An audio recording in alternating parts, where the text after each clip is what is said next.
Hello everyone, good evening. Welcome to Shiksha Vidhi. As usual good evening, but the exact time of shooting is being. आप कहोगे sir आपको तो इसी time से प्यार हो गया भूत प्रेतों वाले से। हाँ ठीक है, मजबूरी है, काइंड ऑफ कुछ भी मान लो।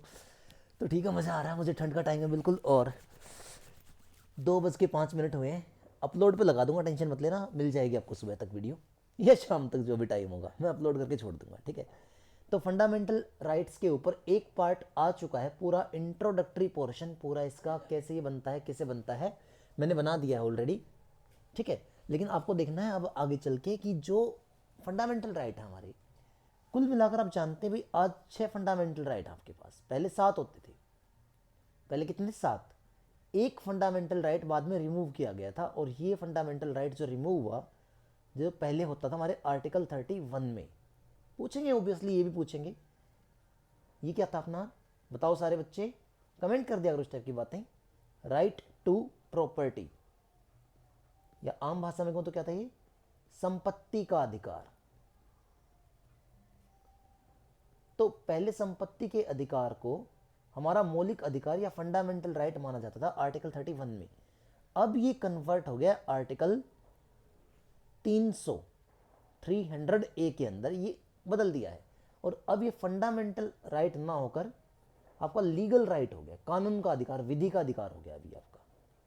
यानी अगर फंडामेंटल राइट होता तो वो सुप्रीम कोर्ट में डायरेक्टली, मतलब वो गारंटर होते हैं उनके, तो ठीक है, पता है आपको। अब ये लीगल तरीके से फाइट करना पड़ेगा इसके ऊपर, अगर कोई इशू बनता है तो, किसी भी टाइप का वायोलेशन होता है तो, राइट टू प्रॉपर्टी। और ये चेंज कब आया? तो एक हमारा बहुत इंपॉर्टेंट अमेंडमेंट है, 44th अमेंडमेंट, बार बार पूछेंगे आपसे एसएससी वाले। 1978, 44वां संविधान संशोधन 1978, उसमें इसको बदला गया था। बाकी जो इसके अलावा मैग्ना कार्टा कहलाता है, 1215 पहली बार ब्रिटेन में आया था। उसके रिटर्न साइन कब हुए? जॉन किंग थे। उसके बाद ये इसका फ्रांस की क्रांति के अंदर दिखाई दिया। अमेरिका ने फाइनली संविधान में इंक्लूड किए, वहाँ से भारत ने उठाए, वो सारी एक वीडियो आ चुकी है। तो आर्टिकल 14 to 18 हम बेसिकली जानते हैं, पहला राइट है हमारा। लेकिन उससे पहले दो बहुत इंपॉर्टेंट आर्टिकल हैं, आर्टिकल 12, आर्टिकल 13। बेसिकली ये बुक में मिलते नहीं है सबको, राइट। तो इसमें देखते हैं क्या है। आर्टिकल 12 का डेफिनेशन यहाँ लिखा है, सीधी भाषा में कहूँ, डेफिनेशन ऑफ स्टेट, ठीक है, राज्य की परिभाषा। आर्टिकल 12 में क्या लिखा गया है? राज्य की परिभाषा। ये राज्य की परिभाषा क्या कहती है? It include the government and the parliament, state government, legislature of each state, and एक वर्ड आया इसमें, अदर अथॉरिटी। यानी जो बाकी सारे भी जितने आपके सरकार होगी, सरकार के कोई भी हिस्से होंगे, पार्लियामेंट, संसद होगी आपकी, राज्य सरकारें होगी, विधानसभाएं वगैरह होगी, जो भारत की सीमा के अंदर है, टेरिटरी के अंदर है, ठीक है। तो ये जो परिभाषा है राज्य की, सीधी भाषा में कहूं तो सरकार का हिस्सा, सरकारी तंत्र, ठीक है, सरकारी तंत्र पूरा, ये सारा राज्य की परिभाषा के अंदर आता है। ये डेफिनेशन एप्लीकेबल कहाँ है? तो ध्यान रखना भाई, कई लोग इसको पूरा समझ नहीं पाते अच्छे से। तो जो पार्ट 3 है ना आपका संविधान का, और जो पार्ट 4 है आपके संविधान का, ध्यान रखना, जो आर्टिकल 12 है ये केवल यहाँ एप्लीकेबल है, पूरे संविधान में आर्टिकल 12 की डेफिनेशन अप्लाई नहीं हो सकती। भाई राज्य की परिभाषा में आपने बोल दिया कि जो भी सरकार के इतने सारे राज्य, ठीक, अच्छी बात है, लेकिन मौलिक अधिकार के संदर्भ में और मौलिक कर्तव्यों के संदर्भ में केवल इन दो पार्ट के ऊपर ही राज्य की परिभाषा जो आर्टिकल 12 में दे रखी है वो मेंशन है। यहाँ राज्य का मतलब एक वो बाउंड्री मत मानना जो स्टेट की बाउंड्री होती है, राज्य का मतलब सरकारी तंत्र कोई भी, ठीक है। और एक्सेप्शंस क्या है इस चीज़ के लेकर, मतलब क्या है जो अपवाद के रूप में है, जो आर्टिकल 12 के हिसाब से राज्य की परिभाषा में नहीं आता। तो एक तो हमारी जुडिशरी, जुडिशरी अब ये मैटर नहीं करता ना, न्यायपालिका। कहीं कहोगे सर स्टेट वाली अलग है क्या? तो आपके ऐसे स्टूपिड क्वेश्चन बहुत होते हैं, मैथ में पूछते हो, चलता है। अब मैं जीके पढ़ा रहा हूँ, जीके के अंदर पूछोगे तो न्यायपालिका, चाहे वो राज्य की हुई, चाहे वो हमारे केंद्र की हुई, सुप्रीम कोर्ट हुआ, चाहे हाई कोर्ट हुआ, वो इसका एक्सेप्शन है।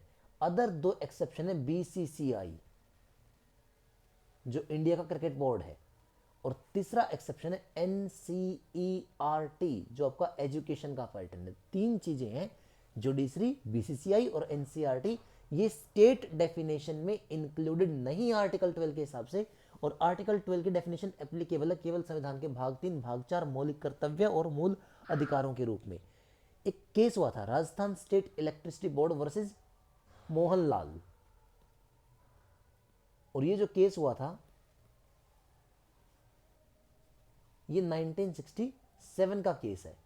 जो एक शब्द आपने पढ़ा ना पीछे जाके, अदर अथॉरिटी, तो अदर अथॉरिटी वाला शब्द पहले डिफाइंड नहीं था, मतलब डिफाइंड इन द सेंस कि था, लेकिन अदर अथॉरिटी कॉन्टेक्स्ट क्या होगा, तो लोगों ने अदर अथॉरिटी का कॉन्टेक्स्ट माना कि जो सरकार में संसद, विधानसभाएं, लेजिस्लेचर का जो पार्ट है। लेकिन बाद में जब ये केस हुआ तो अदर अथॉरिटी का मतलब आया कि अगर आप ग्रुप डी में नौकरी कर रहे हैं, चाहे ग्रुप डी सबसे छोटा ग्रुप है गवर्नमेंट का, ये भी स्टेट की डेफिनेशन में आता है।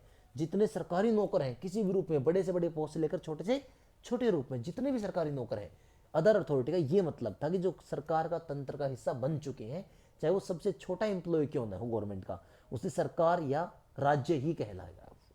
सही है। तो ये किस केस के थ्रू, यानी केस का नाम भी आजकल पूछते हैं।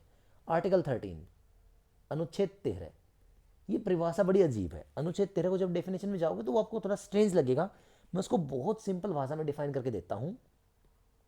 आर्टिकल 13 को राज्य, अब राज्य का मतलब समझ गए ना क्या है, जो आर्टिकल 12 में समझाया, कोई भी ऐसा कानून, ऐसा लॉ नहीं बनाएगा, क्या नहीं करेगा, राज्य कोई भी ऐसा लॉ नहीं बनाएगा जो हमारे एफआर का मतलब बोलो क्या है, फंडामेंटल राइट का या तो छीन ले या न्यून का मतलब है कम कर दे, रिड्यूस कर दे, कर्टेल कर दे। तो सरकार ऐसा कोई भी कानून नहीं बना सकती जो आपके मौलिक अधिकारों का हनन करता है। सीधी बात यह है। आप कहोगे सर सरकार तो कुछ भी कर सकती है, बना सकती है, तो अगर ऐसा हुआ तो सरकार को कौन रोकेगा, सुप्रीम कोर्ट, या कौन रोकेगा, हाई कोर्ट, जो 5 रिट्स आप पढ़ते हो आगे चल के आएंगी। लेकिन ये कोर्ट्स रिट्स इशू कर सकते हैं, ये आर्टिकल 13 ही तो प्रोवाइड करता है इनको। ये कोर्ट जो आर्टिकल 32 को आपने पढ़ा कि ये संविधान की मूल आत्मा होगी, तो वही आर्टिकल 13 ने एक प्रोसेस दिया। क्या था वो, जुडिशियल रिव्यू का प्रोसेस। सबको पता है या होना चाहिए, इंडिया ने जुडिशियल रिव्यू का प्रोसेस कहां से उठाया, यूएसए से, अमेरिका से। लेकिन जुडिशियल रिव्यू का प्रोसेस कोर्ट कर सकता है, ये कौन से आर्टिकल के अंदर बताया गया, आर्टिकल 13 के अंदर। कोई भी ऐसा कानून लगा तो ये जुडिशियल न्यायिक, ये जो होता है ना, पुनर्विलोकन कर सकते हैं यहां बैठ के उसका। तो आर्टिकल 13, आर्टिकल 14 से आर्टिकल 18 सारे जानते हैं। 14 से 18 के जो आर्टिकल हैं ये क्या है, राइट टू इक्वेलिटी, समता या समानता का अधिकार। 14 से 18 तक ये अलग अलग रूप में वर्णित है। तो सबसे पहले आता है article 14, equality before the law. Hindi में कहते हो कानून के समक्ष समता, एंड मतलब और, इक्वल प्रोटेक्शन ऑफ लॉ, कानून का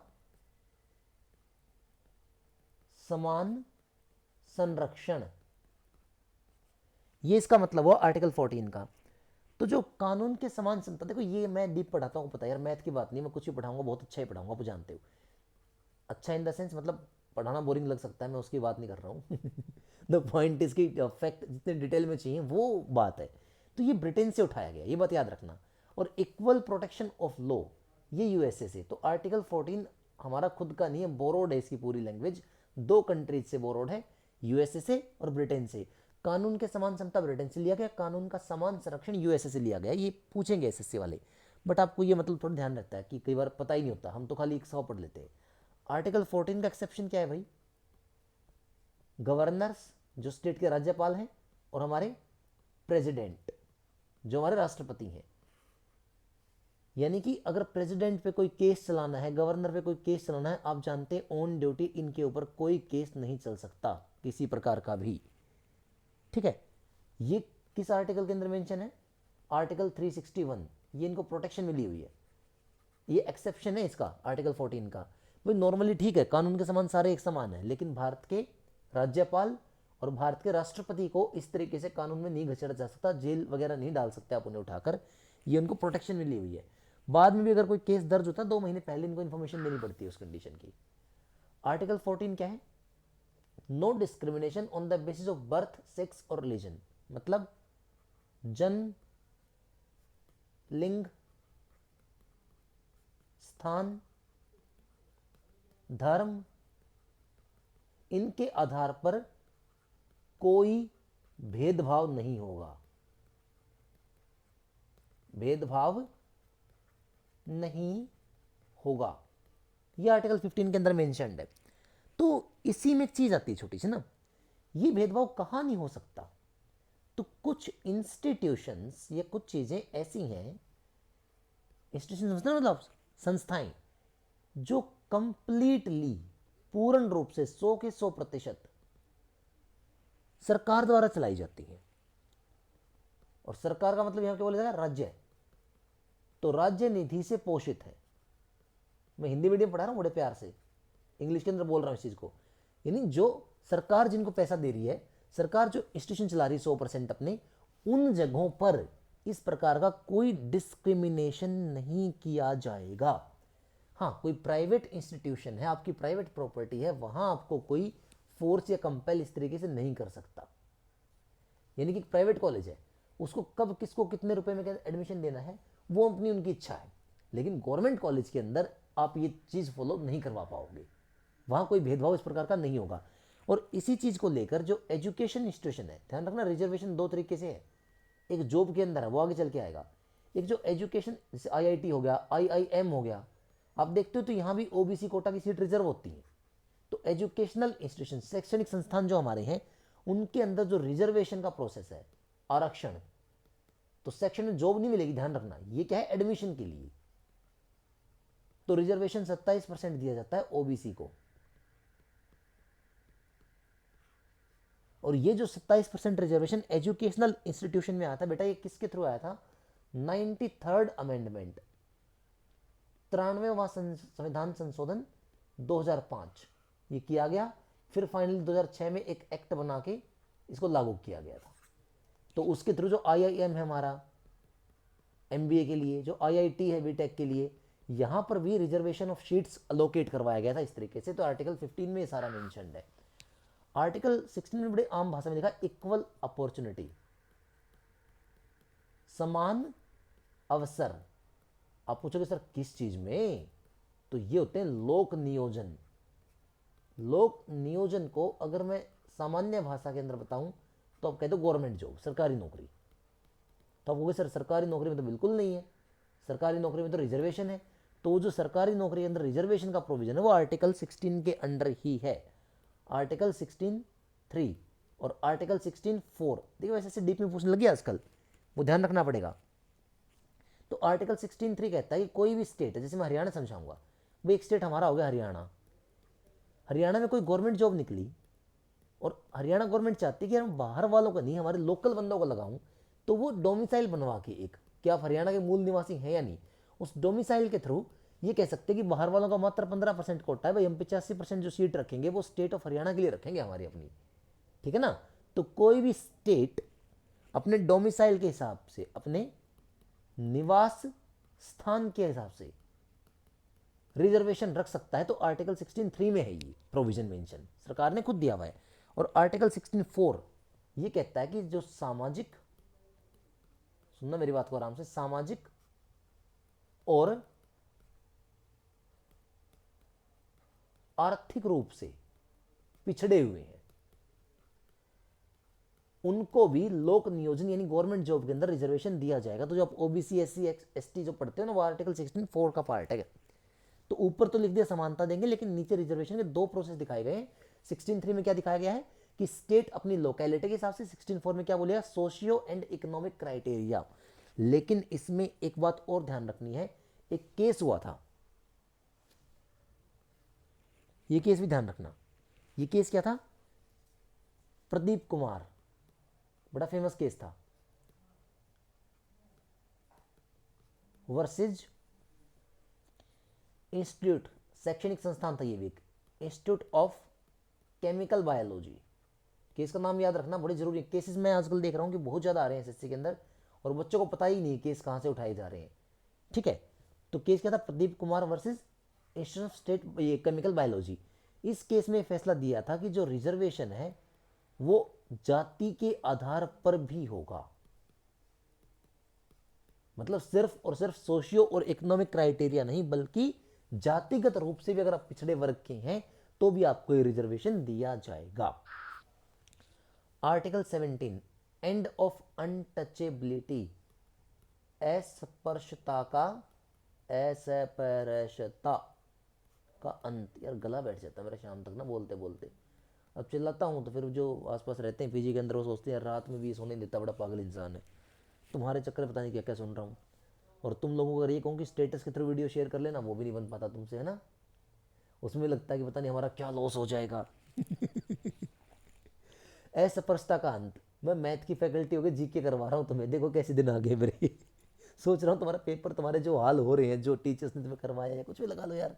जैसे जीके पढ़ते हो, अब जीके के अंदर बहुत बेकार स्कोर कर रहे हो ना, मैं उसको सुधार रहा हूँ छोटी छोटी वीडियोस के थ्रू। 10-1 मिनट की वीडियो दे दी, उसमें सारा सब कुछ सिखाने की कोशिश कर रहा हूँ, अलग अलग पार्ट में डिटेल्स बहुत डाल रखी है, तो शेयर कर दिया करो कभी कभी मन करे तो जो अस्पृश्यता का अंत होता है, एंड ऑफ अनटचेबिलिटी है, ध्यान रखना ये गवर्नमेंट प्लेसेस पे है भाई, गवर्नमेंट प्लेसेस पे।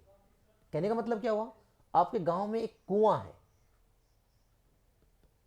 बस स्टैंड पे ओपन है सबके लिए, आपके घर में एक हैंडपंप है, तो घर में जो हैंडपंप हो गया, आपका नलका हो गया, ये आपकी प्राइवेट प्रॉपर्टी है।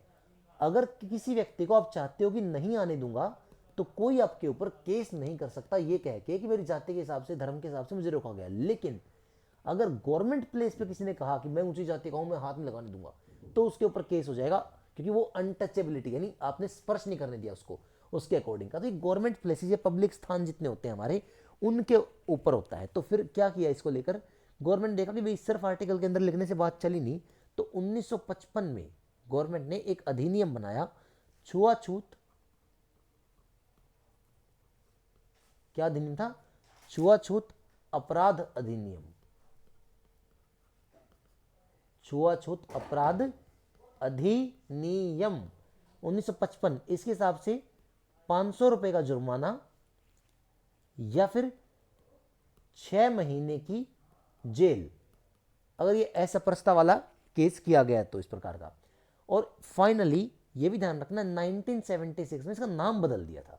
उनका यार छुआछूत ना जात को खुद दिखा रहा है, तो नाम बदल दो। इसका नाम रख दिया नागरिक अधिकारों की रक्षा। भाई भारतीय नागरिक है ये, नागरिक अधिकारों की रक्षा, protection of the rights of citizen. 1976 के अंदर नाम बदल दिया 1955 वाले का, हाँ प्रोविजन वही रखे अभी। तो ये पब्लिक प्लेसेस के लिए होता है बेसिकली। और लास्ट है आपका अबोलिशन ऑफ टाइटल, मतलब हिंदी में क्या कहते हो, उपाधि का अंत। मैंने डिटेल बहुत दी एक आर्टिकल की, ध्यान रखना भी, उपाधियों का अंत।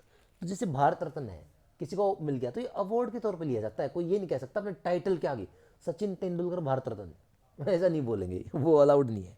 ठीक है, तो उपाधियों का अंत हो गया। और इसका एक्सेप्शन क्या है, आपको इसका एक्सेप्शन है आर्टिकल 18A।